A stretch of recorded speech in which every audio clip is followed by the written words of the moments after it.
بسم الله الرحمن الرحيم الحمد لله رب العالمين والصلاة والسلام التحية والإكرام على سيدنا ونبينا وشفيع ذنوبنا وطبيب نفوسنا حبيب إله العالمين بالقاسم محمد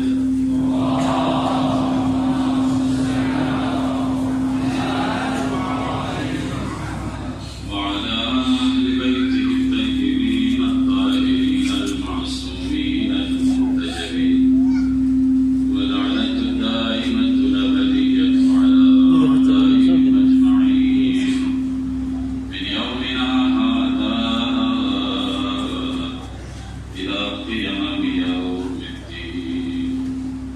أما بعد فقد قال الله تبارك وتعالى في محكم كتابه المجيد بسم الله الرحمن الرحيم وقضى ربك ألا تعبدوا إلا إياه وبالوالدين إحسانا والصلوات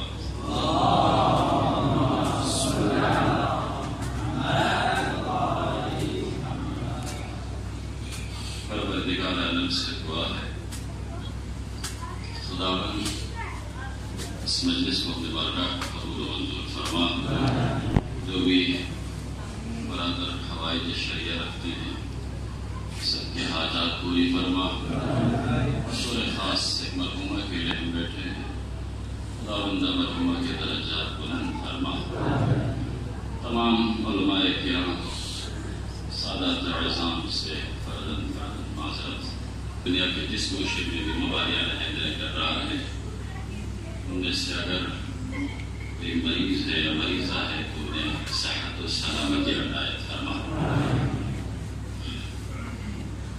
سامعین محترم، مقدمتاً چونکہ مرحومہ مقبولہ کے لیے ایک خاص سرفرازی اور ایک درہ امتیاز یہ حاصل ہے کہ سرزمین نجف اشرف وادی السلام میں ان کو جگہ ملی ہے اور اس سرزمین پر دفن ہوئی. وادی السلام کے حوالے سے آپ علماء کرام خطبہ آپ کے مطالعے میں ہے کہ لکھتے ہیں دنیا کے جس گوشے میں بھی انسان مرتا ہے تو سخت قبر تنگ قبر سے ان کو معافی نہیں ہے. اگر کوئی پوچھنے والا یہ پوچھتا ہے، سوال کرتا ہے کہ ہم انہیں نہیں دفناتے، ہوا میں لٹکا کے رکھتا ہے، تو اس کا جواب یہ ہے کہ خدا ہوا کو حکم دے گا اور وہ ہوا انہیں فشار میں لے آئے. لیکن سرزمین نجف اشرف وادی السلام کے حوالے سے شیخ عباس لکھتے ہیں کہ یہاں پر اگر کوئی دفن ہوتا ہے تو فشار قبر سے ان کے لیے معافی ہے، کوئی فشار. یہ اعزاز سے درہ خاص سرفرازی حاصل ہے مرحومہ مقبولہ کی. یہی نجف ہے جس کے بارے میں لکھتے ہیں کہ امیر المومنین اپنے خاص اصحاب کے ساتھ کبھی کبھار دور خلافت میں جب کوفہ میں ہوتے تھے تو یہی تشریف لے کر آتے تھے. ایک دن ایسا ہوا کہ فرمایا کہ میں جو دیکھ رہا ہوں کیا تم دیکھ رہے ہو؟ اصحاب نے عرض کہ ہم میں اتنی قدرت اور بساط کہاں ہے کہ آپ کے علم تک ہم جائیں. مولا نے فرمایا 3 دن کے بعد یہاں پہ ایک جنازہ آنے والا ہے. ایسا ہی ہوا. 3 دن کے بعد ایک جنازہ دیکھا گیا جو اونٹ کے اوپر رکھا گیا ہے اور ساتھ میں 2 جوان بھی ہے. ان سے پوچھا کہاں سے آ رہے ہو؟ تو انہوں نے عرض کی ہم یمن سے آ رہے ہیں. کیونکہ خاص وجہ جی والد صاحب کی وصیت تھی میں اس دنیا سے چلا جاؤں تو مجھے غریب میں دفنا دینا، پشتے کوفہ ظہر کوفہ میں دفنا دینا. کوئی خاص وجہ بھی بتائی؟ جی وجہ بھی بتائی. وجہ یہ بتائی کہ والد صاحب نے کہا کہ مجھے عرض غریب میں دفنا دینا. کیوں؟ کیونکہ وہاں پہ ایسے ولی خدا دفن ہوگا اگر وہ چاہے تو آدم سے لے کر قیامت تک کے لوگوں کی شفاعت کر سکتا ہے۔ عزیزان گرامی، خضر دیکھیں ساتھ ہونے میں، اب جو اصحاب ساتھ تھے ان کو کیا پتا کہ کون ولی خدا دفن ہوگا؟ مولا نے پوچھا تم جانتے ہو ولی خدا کون ہے؟ نہیں۔ مولا نے فرمایا خدا کی قسم وہ میں علی ہوں، میں اسی پشت کوفہ ظہر کوفہ میں یہی دفن ہوں گا، اور خداوند عالمین مجھے قدرت دیں گے، میں اگر چاہوں تو آدم سے لے کر قیامت تک کے لوگوں کی شفاعت کر سکتا ہوں۔ تو یہ ایک خاص شرف ہے، ایک خاص منزل ہے۔ بھئی کیوں امیر المومنین کو یہاں دفن کیا گیا اور امیر المومنین کو کیوں یہاں دفن ہونا تھا؟ وہ ایک حدیث ہے، اس میں لکھا گیا ہے کہ پیغمبر نے فرمایا کہ دنیا کے بہت سارے دریا مناظر ایسے ہیں جن کو خداوند عالمین نے جن پر کرم کیا، جن پر عنایات کیا، جن پر لطف کیا۔ کیوں؟ کیونکہ اس لیے انہوں نے ہماری محبت کو، ہماری ولایت کو جب ان کے سامنے پیش کر دیا تو قبول کرنے میں باقیوں سے سبقت کی، باقی مناطق سے، باقی قریہ سے انہوں نے سبقت کی۔ نجف اشرف، سرزمین نجف اشرف کو بھی یہ اعزاز حاصل ہے کہ وہ بھی ان مناطق میں سے ایک منطقہ ہے جس نے ہماری ولایت و محبت کو بہت جلد قبول کیا، اس لیے فشرفہا بقبرک یا علی، اس لیے خداوند عالمین نے اس سرزمین کو تمہاری قبر سے شرف دیا۔ قبر علی سے کیوں؟ کیونکہ محمد و آل محمد کی محبت کو قبول کرنے میں سبقت حاصل، سبقت حاصل۔ سرزمین نجف اشرف وعلیہ السلام لکھتے ہیں کہ آپ چاہیں صافی صفا، جس میت اور جس جنازے کے حوالے سے بات ہوئی تھی وہی صافی صفا کے حوالے سے یہ حدیث وہاں ان کے قبر کے اوپر بھی آویزاں ہے۔ آپ وہ پڑھیں گے تو وہاں پہ اور بھی آپ آگے جا کر پڑھیں گے کہ یہ وہی قطعہ انہی قطعوں میں سے ایک قطعہ ہے، انہی پہاڑ کے حصوں میں سے ایک حصہ ہے جس پر حضرت عیسیٰ تقدیس کیا کرتے تھے، جس پر حضرت موسیٰ خدا سے کلام کیا کرتے تھے، جس پر حضرت ابراہیم کو خلیل بنایا گیا تھا۔ تو بہت ہی شرف اور منزلت حاصل ہے سرزمین نجف اشرف۔ لہذا یہ درہ اور یہ سرفرازی مرحومہ کے لیے حاصل ہے کہ وہ نجف اشرف میں، آپ دیکھیں مناظر الاخرہ میں زغطۃ القبر باب ہے، الگ الگ باب ہے، تو ان میں سے ایک باب ہے زغطۃ القبر، اور اس میں یہ ہے کہ زغطۃ القبر کیا ہے، شاہباز دیکھتے ہیں پھر کون سی ایسی وجوہات ہیں جن کی وجہ سے زغطۃ قبر فشار میں انسان کو لے کر آتے ہیں، اور پھر اس کے بعد وہ چیزیں، ان چیزوں کی طرف اشارہ ہے کہ جن چیزوں کے ذریعہ سے انسان اپنے آپ کو فشار سے بچا سکتا ہے، جیسے سورہ نساء کی تلاوت ہے، ان کے علاوہ بہت ساری اور بھی وہاں پہ وجوہات ہیں۔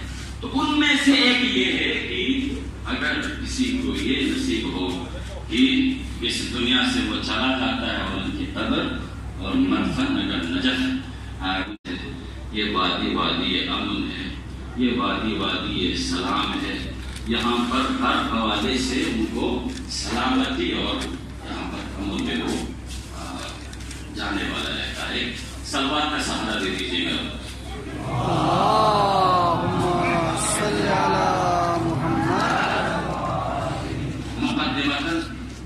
یہ ٹکڑا بیان کرنا تھا، لیکن علماء اخلاق فرماتے ہیں یہ فقط ایصال ثواب نہیں ہے بلکہ یہ ایصال ہدایت بھی ہے۔ اس مجلس کے ذریعے سے، اس فرش عزا کے ذریعے سے، اس ایصال ثواب کی مجلس کو ہم ذریعہ قرار دے سکتے ہیں کہ ایصال ہدایت، اس سے کم از کم یہ تو پتا چلے بھئی چونکہ موت حیات کا تذکرہ ہونا ہے اس میں، چونکہ اس میں قبر کے حوالے سے بات ہوئی ہے، اس میں شفاعت کے حوالے سے بات ہوتی ہے، اس میں قیامت کے بارے میں بات ہوئی ہے، تو ایصال ہدایت بھی ہے کہ مجھ جیسا گناہگار اس مجلس کو ذریعہ قرار دے سکتا ہے کہ اس مجلس کے ذریعے سے کہ اگر میں آج تک کسی اور راستے پر ہے جو کہ ہدایت کا نہیں ہے، تو اس مجلس کو ذریعہ قرار دیتے ہوئے ہدایت کے راستے پر پا سکتا. کیونکہ اس لیے سکندر بادشاہ کا گزر کسی دریا سے ہوتا ہے تو وہ دیکھتا ہے کہ ایک ایسا دریا ہے جن میں لوگوں کے دروازے کھلے ہیں، بازاروں میں لوگوں کی دکانیں کھلی ہے، اور لوگ جاتے ہیں سودا لے کر آتے ہیں، وہاں پہ کوئی سیکیورٹی، وہاں پہ کوئی عدالت، وہاں پہ کوئی قاضی، کوئی نظام نہیں ہے. تو پوچھا بھائی کیا وجہ ہے، اس کے بغیر تمہارا سسٹم کیسا چلتا ہے؟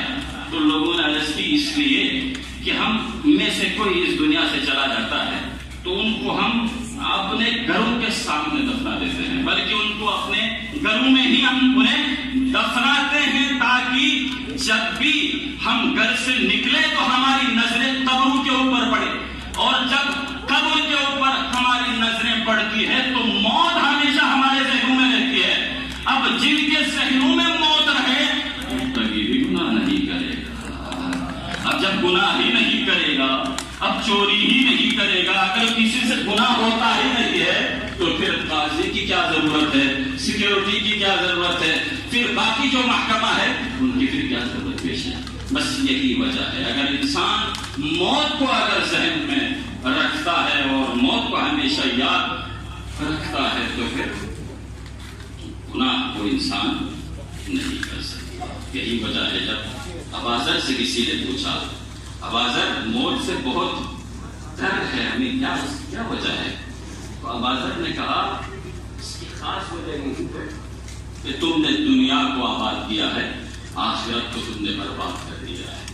ایک جملہ ہے عمرتم الدنیا وخربتم الآخرہ. تم نے دنیا کو آباد کیا ہے، آخرت کو برباد کر دیا ہے. لہٰذا کوئی نہیں چاہتا ایک آباد جگہ سے کسی غیر آباد جگہ کی طرف منتقل ہونا. وَقَضَىٰ رَبُّكَ أَلَّا تَعْبُدُوا إِلَّا إِيَّاهُ وَبِالْوَالِدَيْنِ إِحْسَانًا. علماء ہے، ترجمے کی ضرورت نہیں، تفسیر تک بھی آپ کی رسائی ہے، بلکہ آپ خطیب ہیں، آپ علماء ہیں، آپ واعظ ہیں، آپ مبلغ ہیں، ہم آپ سے ہی مستفید ہوتے رہتے ہیں.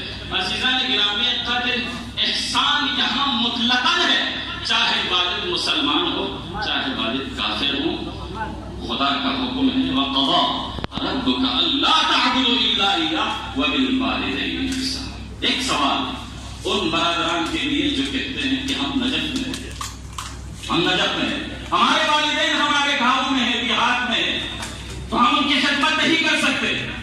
وَبِالْوَالِدَيْنِ إِحْسَانًا، ہم کیا کریں تاکہ ہم ان لوگوں میں شماس پر چلتے جاؤ، نمازیں پڑھتے جاؤ، اپنی نمازیں پڑھتے جاؤ، زیارت کے لیے تم جاتے رہیں، والدین کے بھی خود بخود صلہ پہنچتا رہے گا، کیونکہ انہی والدین کی مرہون منت ہے. ہم انہی والدین کے ایک لحاظ سے دیکھا جائے تو ایک ثمر ہے، ہم ثمر ہے ان کا. لہذا ہم جو کچھ نیک عمل بجا لائیں گے خود بخود والدین کے نام اعمال میں وہ ثواب خدا مندالی پہنچا. وَقَضَىٰ رَبُّكَ أَلَّا تَعْبُدُوا إِلَّا إِيَّاهُ وَبِالْوَالِدَيْنِ إِحْسَانًا. کوئی فرق نہیں ہے، چاہے والد اچھا ہو، چاہے وہ نیک ہو، چاہے وہ برا ہو، احترام ضروری ہے، والدین کے احترام ضروری ہے. امام جعفر صادق علیہ الصلوۃ والسلام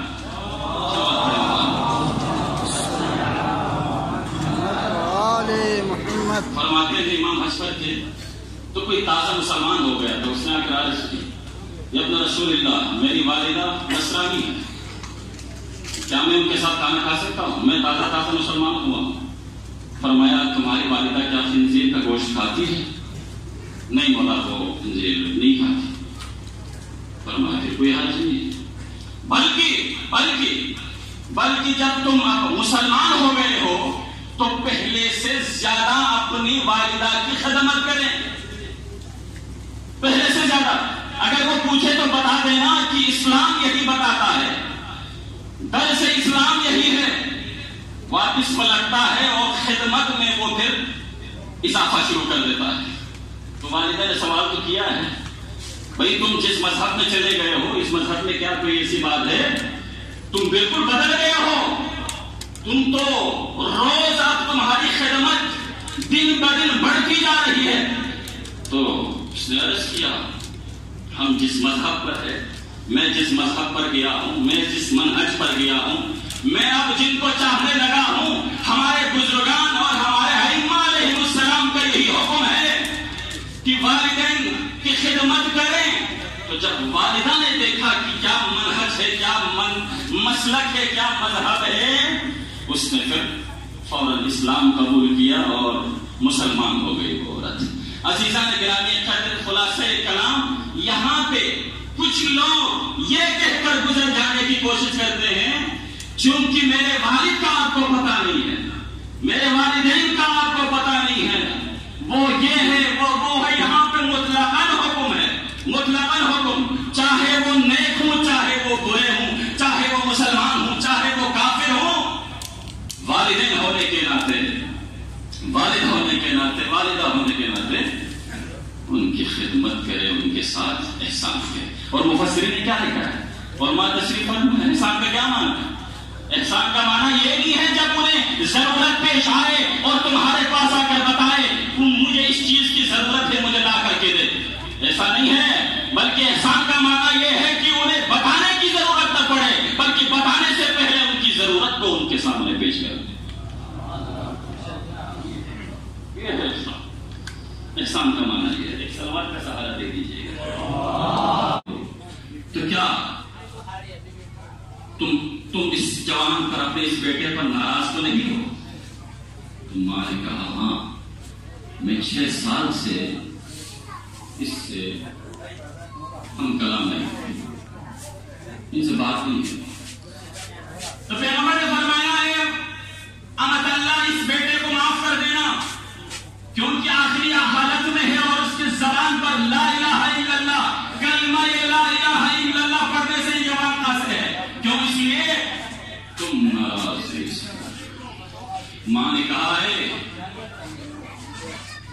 ولی خدا، اے حبیب خدا، اے رسول خدا، آپ کی رضا میں میری رضا، آپ کے لیے میں معاف کر دیتی ہوں۔ یہاں پر اس کے زبان پر کلمہ جاری لا الہ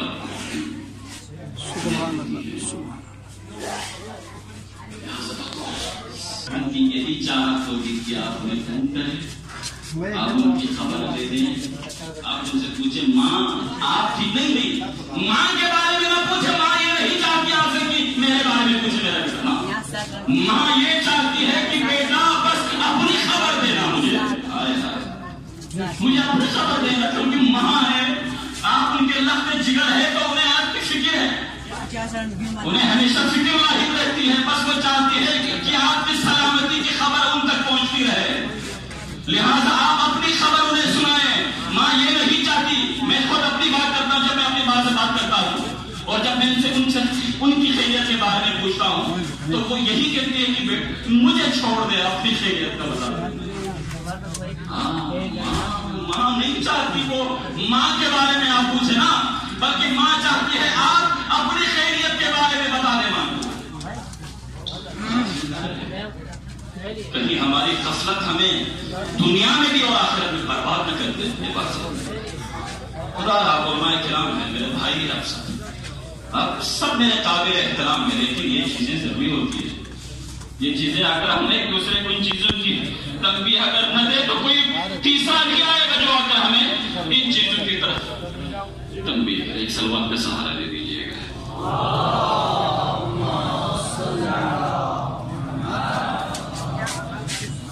قال رسول اللہ صلی اللہ علیہ وسلم، تیسرے حدیث، اس کے بعد ایک حدیث ایک صلوات کا ساتھ ادا کیجیے گا.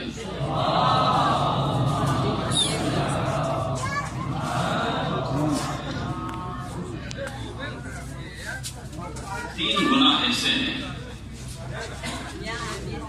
جن کی عقوبت، جن کی سزا کے لیے آخرت تک انتظار نہیں. ایک حقوق والدین، اور ایک وہ لوگ جو لوگوں پر ظلم کرتا ہے، اور وہ لوگ جو احسان کفران نعمت کرتا ہے. جب ماں بیمار ہو جاتی ہے تو ماں کو اپنے سے زیادہ بچوں کی فکر ہے. جب ہم ان کی عیادت کے لیے جاتے ہیں تو ماں یہی کہہ رہی ہوتی ہے مجھے اپنی تو فکر نہیں تھی، مجھے اپنی تو فکر نہیں، لیکن بس میں یہی سوچتی ہوں کہ میرے جانے کے بعد میرے بچوں کا کیا بنے گا. لیکن ماں وہ دیکھیں، وہ یعنی اس دنیا سے جب جانے لگتی ہے تب بھی انہیں فکر لاحق ہے اپنے سے زیادہ بچوں کے بارے میں. لہذا وہ آنے والوں سے کہتے ہیں کہ دعا کرے کہ میں کچھ عرصہ ان بچوں کے پاس رہوں تاکہ میں ان کی خدمت کر سکوں. لیکن کائنات میں ایک ماں ہے جن کے بچے چھوٹے ہیں، بچے بھی چھوٹے ہیں، لیکن پھر بھی وہ ماں دعا کر رہی ہے اللہم اجل وفاتی سریعہ، پروردگارا مجھے جلدی اپنے پاس بلا دے. بچے چھوٹے ہیں، ابھی بچے چھوٹے ہیں، اور انہیں پتا ہے انہیں تکلیف ہوگی بچوں کو، اور بچوں پر جو مصیبتیں پڑے گی آدم سے لے کر قیامت تک نہ کسی پر پڑی ہے نہ پڑی. اس کے باوجود زہرا کی دعا ہے پروردگارا مجھے زہرا کو جلدی بلا لیجیے. علماء سے پوچھا ہے، علماء نے اس کے بارے میں بہت سارے وجوہات بیان کیے ہیں. کسی نے کہا، کیا کہا کہ زہرا کو کون سی وہ مصیبت ہے جس کی وجہ سے زہرا کو یہ کہنا پڑا اللہم عجل وفاتی سریعہ. تو پھر اتفاق اکثر علماء یہی فرماتے ہیں کہ زہرا کو باقی مصیبتیں تو اپنی جگہ زہرا برداشت کر رہی تھی، لیکن یہ مصیبت زہرا کے لیے سب سے زیادہ پریشان کن تھی. وہ یہ کہ امیر المومنین جب گھر میں داخل ہوتے تھے تو امیر المومنین کے چہرے پر تنہائی کے آثار. جب زہرا دیکھتی تھی اور پوچھتی تھی یہ کیا تنہائی میں دیکھ رہے ہو؟ میں نے سنا ہے لوگوں نے آپ کو سلام کرنا چھوڑ دیا ہے. امیر المومنین فرماتے ہیں زہرا یہاں تک سنا ہے اگر میں علی سلام بھی کروں تو جواب دینے والا کوئی نہیں. میں مدینے کے گلیوں سے گزرتا ہوں تو لوگ اپنے اللہ اکبر راستے کو تبدیل کر دیتے ہیں. کہیں علی کو سلام کرنا نہ پڑے، کہیں علی کو سلام کرنا نہ پڑے.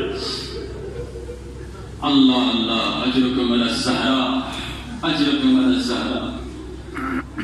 کتنی مصیبتیں پڑی. زہرا کو پتا ہے ابھی حسنین چھوٹے ہیں. زہرا لمزینت ہن زینب نام میں کلثوم سنسیت، زہرا لمزینت ہن نام یتیم بل بسکنیت درو. در باوجود زہرا دعا میں پروردگارا نہ زہرا دی دنیا دن کھڑ کو یا اللہ یا اللہ یا زہرا لموت. انسان سے محبت آئے حوالی کا تذکرہ ہوئے عزیز کن میدان دوران گفتگو عرض مبسرا کہ دنیا دین مدن خاصا یعنی مصمنا و یعنی یندومت زلے زیزی یعنی یندومت زلے واللہ کربلائی سرزمین بگین شب عاشور تھوم اگد کہ مظلوم کربلا سے کھلے خاص اصحاب اپچی کے مقتلی ہوں جب مقتل دولے میں بیوت کن دی جگوئی کا اکبر زنبن دی جگوئی کا تاسن زنبن دی جگوئی کا اکبر سے اللہ قلم گوئی. لیکن جگہ چیگا تھمولا یمبو اصحاب کے شہمل کا نقص شخص اللہ دی جگوئی کا اصحاب کے مشہور اور ماسی بیان دلیان چل میں انفار بقی آفاس دہوا کر زید بار ہائے ہائے حسین برداش مسور زہرائی چھلا اصحاب کے والد زینب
اللهم بارك